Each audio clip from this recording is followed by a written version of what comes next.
ሰላም ጤና ይስጥልን ተመልካቾቻችን እንደምን ዋላችሁ እንደምን አመሻችሁ ካንከር ሚዲያ ዝግጅት ክፍል ያክብሮ ሰላምታችን እናቀርባለን በአማራ ክልል ያለውን ወቅታዊ ሁኔታ ትኩረት በመስጠት በኢትዮጵያ በእለቱ የተሰሙ አንዳንድ መረጃዎችን እንደዚሁ በማጋራት ወደናንተ የምናቀርበውን የአንከር የመረጃ ክፍለ ጊዜ ነው ይዘን የመጣ ነው በተለያዩ የኢትዮጵያ አካባቢዎች ያለው የጸጥታ መደፍረስ ሁኔታ ተባብሶ ቀጥሏል ወደ አርሲ አካባቢ የሚሰማው መረጃ የመንግስት አቅም እየተዳከመና በአማጽያን በተለይም በኦሮሞ ነጻነት ሰራዊት አማካይነት አካባቢዎች በቁጥጥር ስር እየዋሉ እንዳለ የመንግስት ኃይሎችም ጥቃት እንደተፈጸመባቸው የሚገልጹ መረጃዎች እየወጡ ይገኛሉ በሌላ በኩል የአሜሪካን መንግስት በተባበሩት አረብ ኤሚሬትስ ላይ ማዕቀብ ለመጣል የሚያስችል ግፊት በሴናተሮች አማካይነት እየተደረገ እንዳለም እየተሰማ ነው የአብይ አህመድ አገዛዝ በተባበሩት አረብ ኤሚሬትስ የገንዘብ ደጋፊነት በቤኒሻንጉል ጉሙዝ ክልል የሰጠው የጦር ሰፈር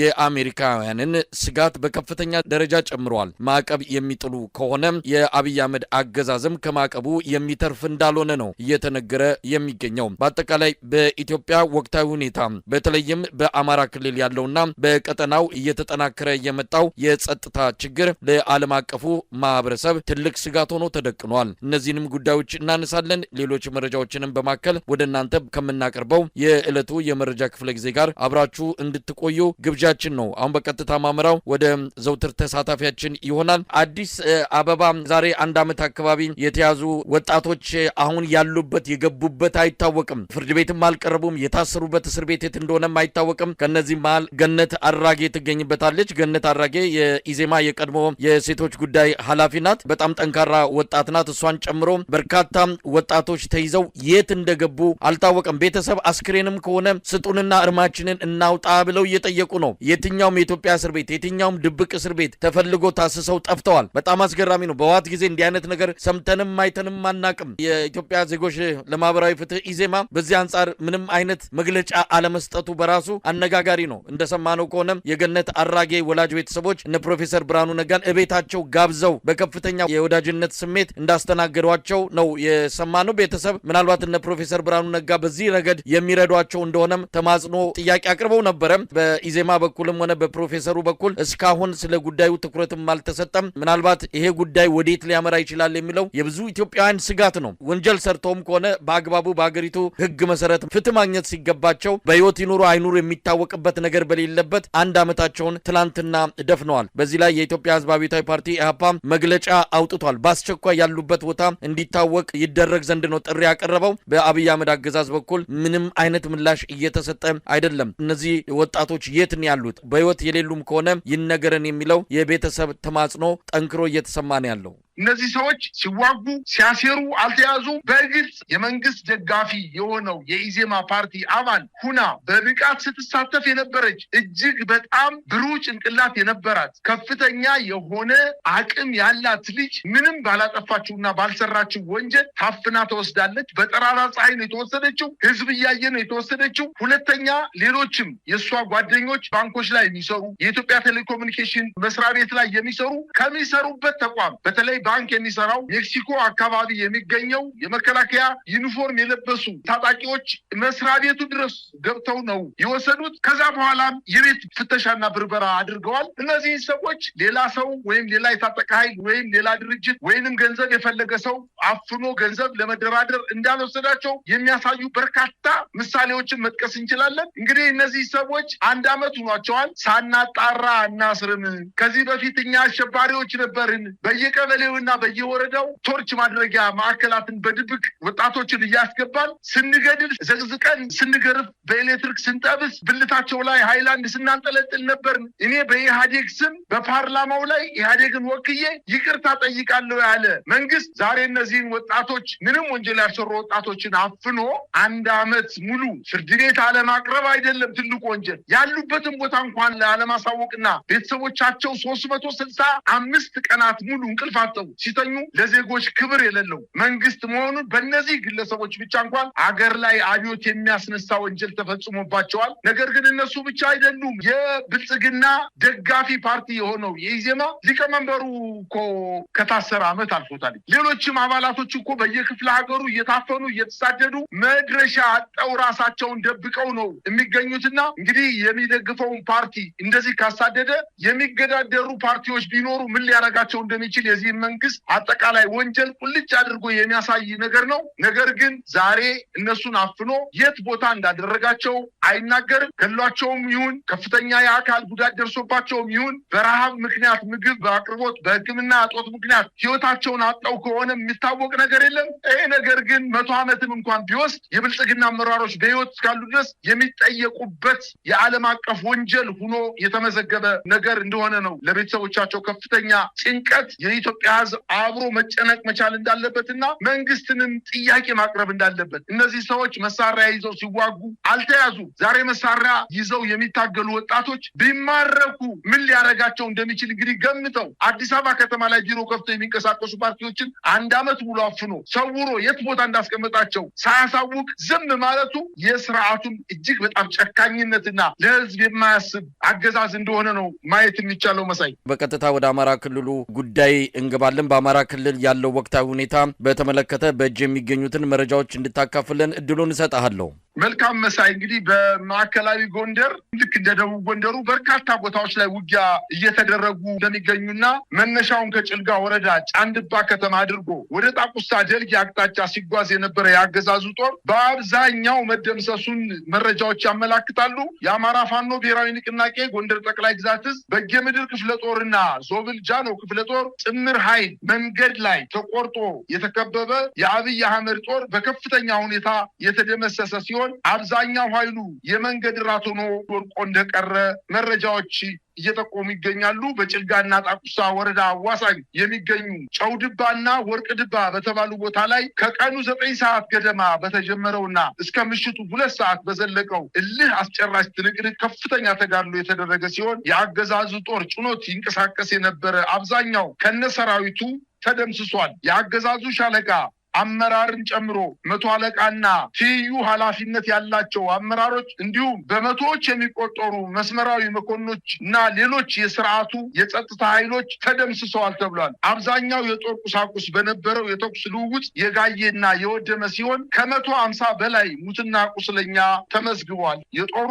ቁሳቁስ መጫኛ የነበረው ተሽከርካሪዎችም ሙትና ቁስለኛን ማመላለሻ ሆነው አምሽተዋል። ከዚሁ ትናንት ውጊያ ከተደረገበት ቦታ ላይ በ12 ቀናት ልዩነት ውስጥ የትናንቱ ውጊያ ለ4ኛ ጊዜ ሲሆን የትናንቱን ጨምሮ 2 ሻለቃ 5 የ100 አለቃና 2 ሎጂስቲክስ መምሪያ ኃላፊዎች በድምሩ 9 አመራሮችን ጨምሮ ከ250 በላይ ሙትና ቁስለኛ ከ150 በላይ የመሳሪያ ምርኮኛ ከ25,000 በላይ ቅይጥ ተተኳሽ ገቢ ማድረጋቸውን አስታውቀዋል። በአሁኑ ሰዓት የአገዛዙ ጦር ኃይል ቁስለኞችን ከወረዳ ወረዳ አንቀሳቅሶ ማሳከም እንዳይችል መንገዱ ወደ ጨዋሂት፣ ወደ ጭልጋ፣ ወደ ጣቁሳ ደልጊ የሚወስዱ መንገዶች በሙሉ በመዘጋታቸው በቆረጣ የተዘጋ ሲሆን የሄሊኮፕተር አማራጭን እንደ መጨረሻ አማራጭ ሊጠቀም በእንቅስቃሴ ላይ እንደሆነ መረጃዎች ያመላክታሉ። በሌላ ዜና የአማራ ፋኖ ብሔራዊ ንቅናቄ አፋብን ምስራቅ አማራ ቀጠና ሚኒሊክ ዕዝ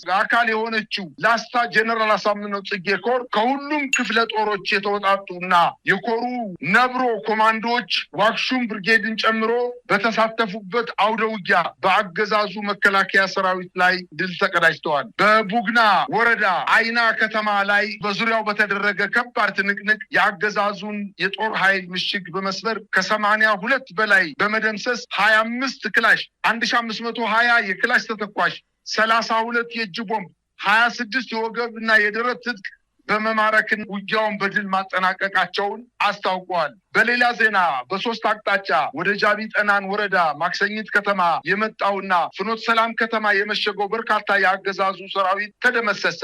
ለዘረፋና ንጹሃንን ለማፈን ወደ ማክሰኝት ከተማ በሌሊት በ3 አቅጣጫ የመጣ ቢሆንም በአማራ ፋኖ ብሔራዊ ንቅናቄ ቴዎድሮስ ዕዝ 109ኛ ኮር 77ኛ ክፍለ ጦር ከባድ ጥቃት ደርሶበት ወደ ኋላ ማፈግፈጉን ለማወቅ ተችሏል። በተደረገው ውጊያም በርካታ የአገዛዙ ጦር ማክሰኝት ከተማ ላይ ያለቀ ቢሆንም ተከታትሎ ፍኖተ ሰላም ከተማ ጎቻ ከሚባለው ወታደራዊ ካምፕ ድረስ በመምጣት ወታደራዊ ምሽጓቸውን ከፍኖተ ሰላም ከተማ 2 ኪሎ ሜትር ርቀት ላይ የሚገኘውን የጎቻ ምሽግን መቆጣጠራቸውን አስታውቀዋል። በሌላ ዜና እንዲሁ በምስራቅ ጎጃም ደብረ ማርቆስ ከተማ፣ በማዕከላዊ ጎንደር ቆላድባ ከተማ እንዲሁም በፍኖተ ሰላም ከተማ በሶስቱ በተመሳሳይ ቀን በተፈጸመ የከተማ የቦምብ ጥቃት በሶስቱ ከተሞች ከ25 በላይ የአገዛዙ ጦር መመታታቸውንና መሞታቸውን ለማወቅ ተችሏል። በሌላ ዜና የአማራ ፋኖ ብሔራዊ ንቅናቄ ቴዎድሮስ እዝ 206ኛ ኮር ባወጣው መግለጫ በደጀን፣ በጁቤ፣ በሮብ ገበያ፣ ጡይና ደብረ ማርቆስና አንበር ከተሞች ላይ የፋኖ ቤተሰብ ናችሁ በማለት በርካታ ወጣቶችና የፋኖ ቤተሰቦች ታስረው እንደሚገኙና የፋኖ መግለጫ እነዚህን ወጣቶች አያሳሰራችሁ እንዲሁም በእስር ቤት ላይ ከፍተኛ ስቃይ እያደረሳችሁ የምትገኙ ሰዎችን ማስጠንቀቂያ በመስጠት በአስቸኳይ የማይፈቱ ከሆነ እርምጃ የምንወስድ መሆናችንን በማለት አስታውቀዋል። በተለይ በደብረ ማርቆስ ከተማ ከ350 በላይ መምህራን ወደ ገጠር ሄደን ማስተማር አንችልም በማለታቸው ምክንያት 350 መምህራን በደብረ ማርቆስ ከተማ ላይ ታስረው እንደሚገኙ፣ 1 ወር እንዳለፋቸው፣ በሉማሜ ከተማም ደግሞ 70 የፋኖ ቤተሰብ ሚስቶችና እህቶች ናቸው እናቶች ናቸው በማለት ታስረው ከ1 ወር በላይ የቆዩ ቢሆንም 8ቱ በታሰሩበት በመከላከያ ሰራዊቱ መደፈራቸውን ጠቅሶ እነዚህ እህቶቻችንን ከስቃይ ለማዳን ኦፕሬሽን ሰርተን አካባቢውን ተቆጣጥረን ይህንን ግርፋት፣ እስራትና ለመንግስት ፋኖ ቤተሰቦች ናቸው በማለት ጥቆማ የሚሰጡ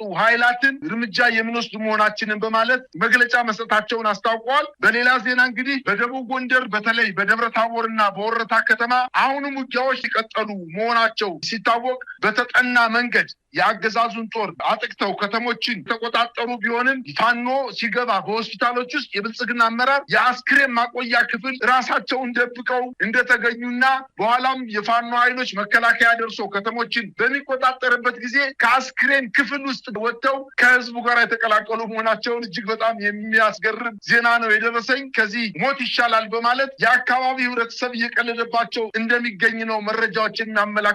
መሳይ እንግዲህ በአማራ ክልል ያለው አጠቃላይ ሁኔታን በተመለከተ መረጃዎችን ቀደም ሲል ያካፈልከን ባለፉት 3-4 ቀናት ያሉትና በተለያዩ የአማራ ክልል አካባቢዎች የተከናወኑትን ተጋድሎች የተመለከተ ነው። ምናልባት አዳዲስ መረጃዎችም እየደረሱን ይገኛሉ። በዚህን ወቅት ላይ የአማራ ፋኖ ብሔራዊ ንቅናቄ በቀጣይ በአጠቃላይ ስለሚወሰደው ፖለቲካዊና ወታደራዊ እንቅስቃሴዎችን የተመለከተ ጥልቅ የሆነ ግምገማና ስብሰባ እያደረገ ነው። ከዛ በኋላ ሊመጣ የሚችለው የማጥቃት እንቅስቃሴ በተቀናጀ ሁኔታ ልዩ የማጥቃት እቅድ ተወርቶ የሚከናወን እንደሆነ ይጠበቃል። ከዚህ ቀደምም አርበኛ አስረስ ማረዳምጤ እንደገለጸው ከሆነ የአማራ ፋኖ ብሔራዊ ንቅናቄ በአራቱም ቀጠናዎች በተመሳሳይ ሰዓትና ጊዜ ጥቃት ሊፈጽም የሚችልበትን አቅም ገንብቶ የጨረሰ በመሆኑ በቅርቡ አጠቃላይ ጥቃት በአገዛዙ ሰራዊት ላይ ሊፈጸም እንደሚችል ገልጿል። ያንን በተመለከተ የተለያዩ እንቅስቃሴዎች በቀጣይ የምናይ እንደሚሆን ነው የሚጠበቀው። ሌላው የአገዛዙ ጀነራሎች እንደተለመደው ባዶ የድል ዜናዎችን ለደጋፊዎቻቸው እየገለጹ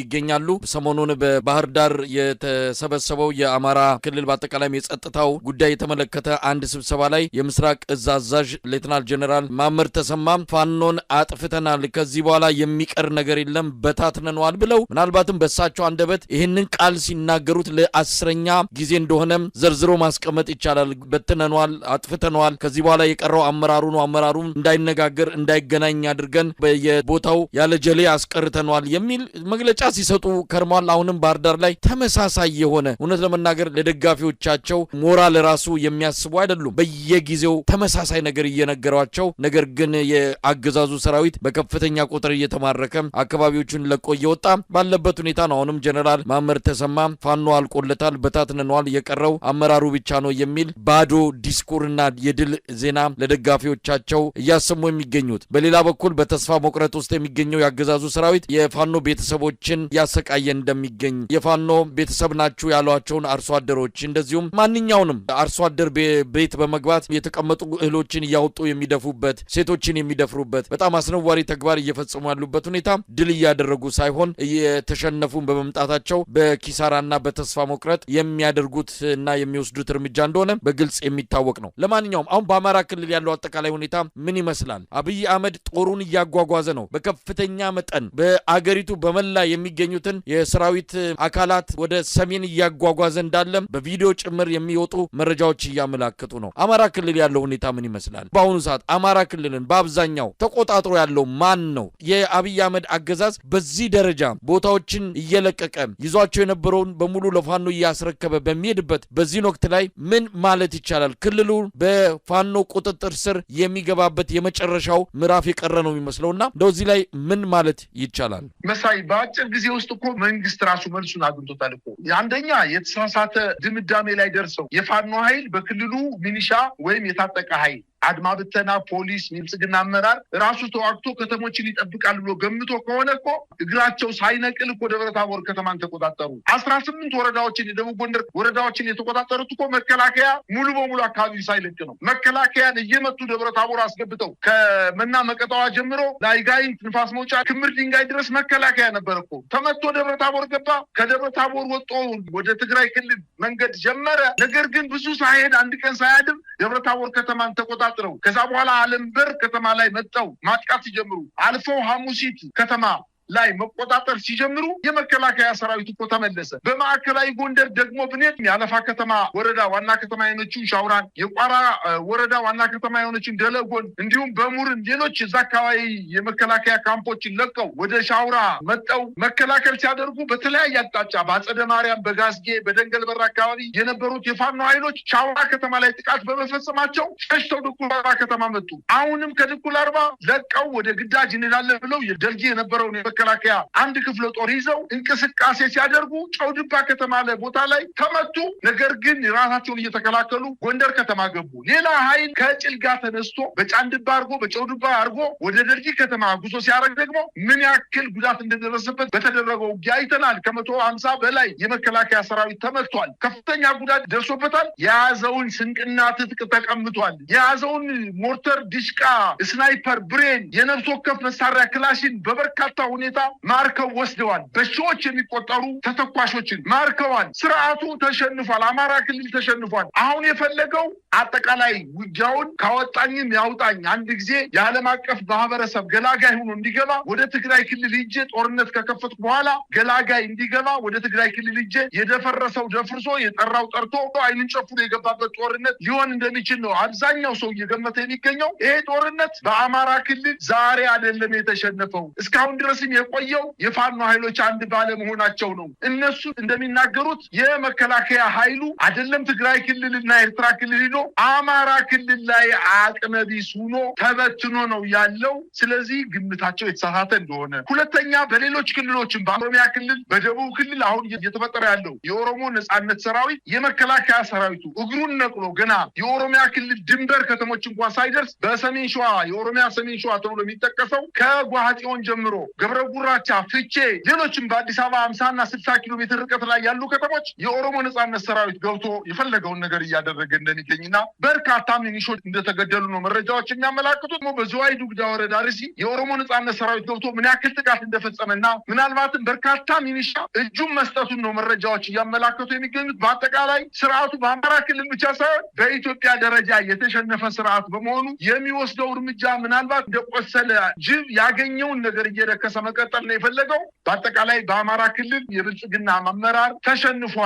ምናልባት ደብረታቦርና ወረታ ውጊያ ሲደረግ የክልሉ የመንግስት ባለስልጣናት፣ የቢሮ ኃላፊዎች፣ ትልልቅ ኮሚሽነሮች ሚስቶቻቸውና ቤተሰቦቻቸውን ወደ አዲስ አበባ እንዳጓጓዙና ትንሽ ገብቶ ቢመጣ ኑሮ 40 ኪሎ ሜትር ርቀት ላይ ውጊያ እየተደረገ እነሱ ገና የጥይት የክላሽ ጥይት ድምፅ በማይሰማበት ደረጃ የራሳቸውን ልጆችና ቤተሰቦች በአየር መንገድ አማካኝነት ወደ አዲስ አበባ ከተማ እንዳመጡ መረጃዎች እየጠቆሙ ይገኛሉ። ስለዚህ በአንደበቱ ስላልተናገረው በድርጊት ስላልገለጸው እንጂ በአማራ ክልል መንግስት ሙሉ በሙሉ ተሸንፏል ማለት ይቻላል። መሳይ